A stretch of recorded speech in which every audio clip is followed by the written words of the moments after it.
want to talk about rhythm. Allah says in the Quran, Al-zid alayhi waratili Qur'ana tartila.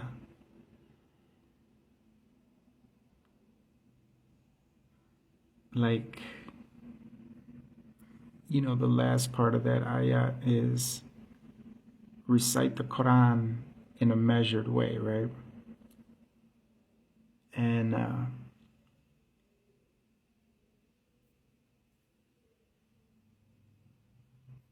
like with rhythm, like in a beautiful tone. And if you study the trivium and the quadrivium, I mean, mainly the quadrivium in this case, and you get into music, right, and geometry. Geometry is number in space, and music is number in time. You see, and sound is light. Because you got to remember, if you look at you can look this up. If you look at the continuum, right, where it starts with gamma ray, right, and then it's short and fast frequency vibration, and then it slows down a little bit, and you go from gamma rays to X-rays, and it slows down a little bit more and gets a deeper sine wave, right, with the vibration. After X-ray, it goes to ultraviolet, and then from violet to red, we see this small thing, and then after red, it goes ultraviolet to microwave to radio wave, and then so sound ends up going on the same continuum,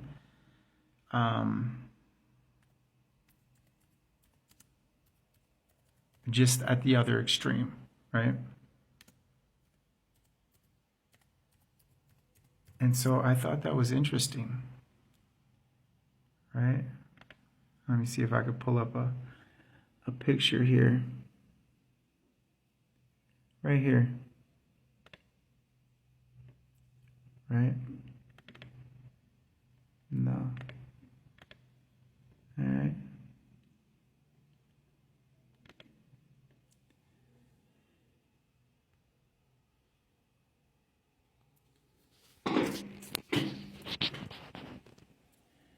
Right?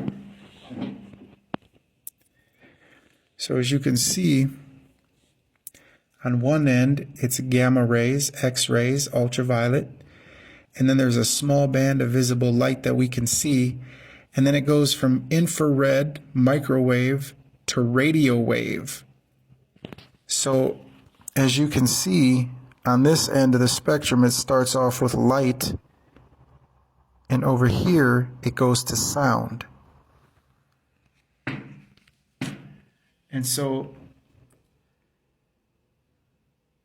sound is light, right? It's not the same, but it's on the same continuum, meaning that it's all wavelengths, and it's a type of light. And so things that you see have light, things that you hear have light. And so this goes to show that because sight and sound are two of the five senses, that would go to say that the other senses are on this continuum as well, right? It's just you don't perceive it. Because light, you can, like for example, red light therapy, right? You can put red light on your body and then it might soothe, right, Now you're not looking at it and you're not hearing it, but your skin is sensing it, right? The touch, right? And so this is extremely important when it comes to rhythm, because rhythm is light, right? Sound is light. And so what ends up happening is,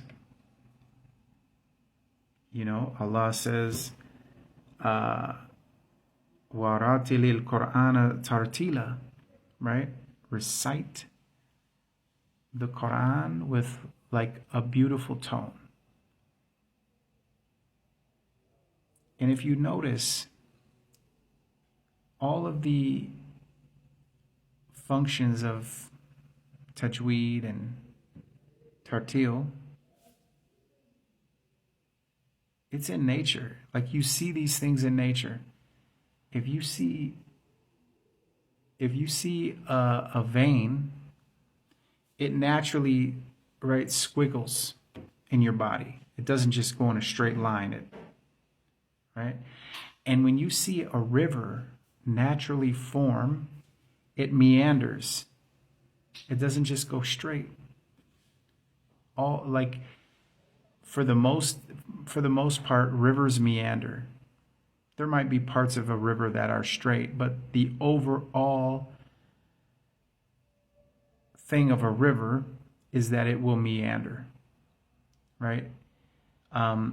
Just like the same thing with stems on a plant, right? It goes by the Fibonacci sequence, because that way it allows light to get in and hit all areas of the, for photosynthesis. So even in nature, I mean, everything has, and this goes back to what I was saying about geometry is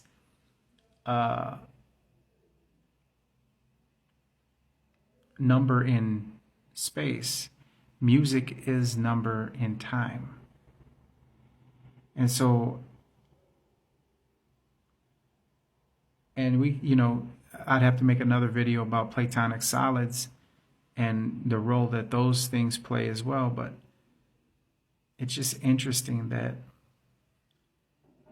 the way that sound is, especially when you get into cymatics, the other video that I made, you can check that out, that when you put certain hertz frequencies on water and on sand, which is what the human body is made of, earth and, and water, because even, soil is made of sand, silt, and clay, right? So if you take sand, silt, and clay, or water, and put these hertz frequencies on them at different frequencies, they create different patterns, right? And as we know, some of those patterns are like box-shell turtles, anacondas, right? Patterns of DNA, right? Which if you look up cymatics, you'll see that. And each one of those things come with a nature, right? And so naturally, when you are reciting the Quran at certain frequencies, and you follow the tajweed and the tartil and make it beautiful, it's going to have an effect. Same thing with good smell. Remember, everything is on the same continuum. It's just at different ends of it. They're at different positions on the continuum in relation to each other. So if you smell something good, it's supposed to remind you of Jannah, right? If you hear something good, it's supposed to remind you of Jannah. And this idea of nostalgia, to bring back, if you study nostalgia, this video is going to run out, but if you study nostalgia in relation to psychology and the effects that it have, that's why we get so excited when we're in gardens, because it reminds us of the garden that we came from in the previous, during Alastu bi Rabbikum. But inshallah, I'll make another video soon. I just wanted to get this one out. Assalamu alaikum.